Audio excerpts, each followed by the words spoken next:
ನಾಳೆಯಿಂದ ಅಧಿವೇಶನ ಪ್ರಾರಂಭ ಆಗ್ತಾ ಇದೆ ಅನ್ನೋ ಕಾರಣಕ್ಕೆ ಬಿಜೆಪಿ ನಾಯಕರು ಕೂಡ ಸಿದ್ಧತೆ ಮಾಡಿಕೊಂಡಿದ್ದಾರೆ.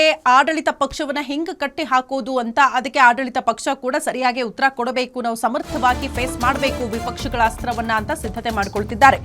ಅಧಿವೇಶನದಲ್ಲಿ ಸರ್ಕಾರ ವಿಪಕ್ಷಗಳ ಜಂಗಿ ಕುಸ್ತಿ ಆಗುವುದಂತೂ ಫಿಕ್ಸ್. ಸರ್ಕಾರದ ವಿರುದ್ಧ ವಿಪಕ್ಷಗಳಿಂದ ಪ್ರಮುಖ ಅಸ್ತ್ರ ಪ್ರಯೋಗಕ್ಕೆ ಸಿದ್ಧತೆಗಳಾಗ್ತಾ ಇದೆ. ಸಾಲು ಸಾಲು ಅಸ್ತ್ರಗಳನ್ನ ರೆಡಿ ಮಾಡಿಕೊಂಡಿದ್ದಾರಂತೆ ವಿಪಕ್ಷದವರು. ಸರ್ಕಾರದಲ್ಲಿರುವ ನಾಯಕತ್ವ ಗೊಂದಲವೇ ಬಿಜೆಪಿಗೆ ಅತಿ ದೊಡ್ಡ ಅಸ್ತ್ರ ಅಂತೆ. ಸರ್ಕಾರವನ್ನ ಇಕ್ಕಟ್ಟಿಗೆ ಸಿಲುಕಾಕಿಸುವುದಕ್ಕೆ ರಣತಂತ್ರ ರೂಪುಗೊಂಡಿದೆ. ಬಿಜೆಪಿ ಜೆಡಿಎಸ್ಗೆ ತಿರುಗೇಟು ಕೊಡೋದಕ್ಕೆ ಸಿದ್ದರಾಮಯ್ಯ, ಡಿಕೆ ಶಿವಕುಮಾರ್ ಕೂಡ ಪ್ಲಾನ್ ಮಾಡಿಕೊಂಡಿದ್ದಾರೆ. ಅಧಿವೇಶನದಲ್ಲಿ ಸರ್ಕಾರ ಮತ್ತು ವಿಪಕ್ಷಗಳ ಜಂಗಿ ಕುಸ್ತಿ. ಯಾವ ಪಕ್ಷದಲ್ಲಿ ಯಾವುದೂ ಸರಿಯಿಲ್ಲ ಬಿಡಿ. ನಾಯಕತ್ವದ ವಿಚಾರಕ್ಕೆ ಸಂಬಂಧಪಟ್ಟಂತೆ, ಸಿಎಂ ಕುರ್ಚಿ ವಿಚಾರಕ್ಕೆ ಸಂಬಂಧಪಟ್ಟಂತೆ ಮೊದಲ ಹಂತವಾಗಿ ಪ್ರಸ್ತಾಪ ಮಾಡಿ ಅದರ ಬಗ್ಗೆ ಧ್ವನಿ ಎತ್ತುವಂಥ ಸಾಧ್ಯತೆಗಳಿದೆ. ಬಟ್ ಹಂಗಂತ ಮಾತ್ರಕ್ಕೆ ಬಿಜೆಪಿಯಲ್ಲಿ ಎಲ್ಲವೂ ಸರಿಯಾಗಿದೆಯಾ ಅಂತ ಈಗ ಆಡಳಿತ ಪಕ್ಷದವರು ಅದನ್ನು ಕೂಡ ಪ್ರಶ್ನೆ ಮಾಡ್ತಾರೆ. ಹಾಗಾಗಿ ಅಸ್ತ್ರ ಪ್ರತಿ ಅಸ್ತ್ರ ಎಲ್ಲವೂ ಕೂಡ ಸಿದ್ಧ ಆಗಿದೆ ಅಂತ.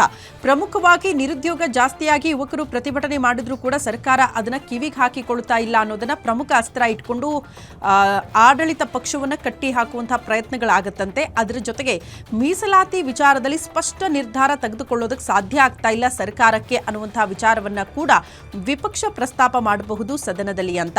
ಸರ್ಕಾರದಲ್ಲಿ ಭಾರಿ ಭ್ರಷ್ಟಾಚಾರ ನಡೆದಿದೆ ಅಂತ ಉಪ ಲೋಕಾಯುಕ್ತರ ಹೇಳಿಕೆಯನ್ನ ಸದನದಲ್ಲಿ ಪ್ರಸ್ತಾಪ ಮಾಡಿ ಇಕ್ಕಟ್ಟಿಗೆ ಸಿಲುಕಾಕಿಸಬೇಕು ಸರ್ಕಾರವನ್ನ ಅನ್ನುವಂತಹ ಪ್ಲಾನಿಂಗ್ ಅಲ್ಲೂ ಕೂಡ ಬಿಜೆಪಿ ನಾಯಕರು ಇದ್ದಾರೆ.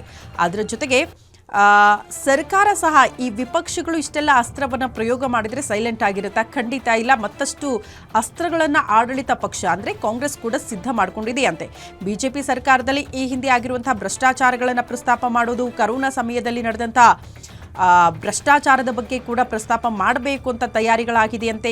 ಬಿಜೆಪಿ ಸರ್ಕಾರದಲ್ಲೂ ಕೂಡ ಕಬ್ಬು, ಮೆಕ್ಕೆಜೋಳ ಸಮಸ್ಯೆ, ಈಗ ಇರೋ ಬೆಲೆ ಬಗ್ಗೆ ಹೋಲಿಕೆ ಮಾಡಿ ಮಾತನಾಡುವುದಕ್ಕೆ ಸಿಎಂ ಸಿದ್ದರಾಮಯ್ಯನವರು ಪ್ರಮುಖವಾಗಿ ತಯಾರಿ ಮಾಡಿಕೊಂಡಿದ್ದಾರೆ ಅನ್ನೋದ್ರ ಬಗ್ಗೆ ಮಾಹಿತಿ ಸಿಗ್ತಾ ಇದೆ. ಕಾರಣ ಬಿಜೆಪಿ ನಾಯಕರ ಬಳಿ ಇರೋದು ಕಬ್ಬು ಬೆಳೆಗಾರರ ಹೋರಾಟ, ಮೆಕ್ಕೆಜೋಳ ರೈತರ ಹೋರಾಟ. ಈ ವಿಚಾರಗಳನ್ನ ಪ್ರಸ್ತಾಪ ಮಾಡಬೇಕು ಅಂತ ಸಿದ್ಧತೆ ಮಾಡಿಕೊಂಡಿದ್ದಾರೆ. ಬಟ್ ನಿಮ್ಮ ಅವಧಿಯಲ್ಲಿ ಎಷ್ಟು ಬೆಲೆ ಇತ್ತು, ಈಗಿರುವಂತಹ ಬೆಲೆ ಏನು, ಅದನ್ನು ಕಂಪೇರ್ ಮಾಡಿ ಸಿಎಂ ಮಾತಾಡ್ತಾರಂತೆ.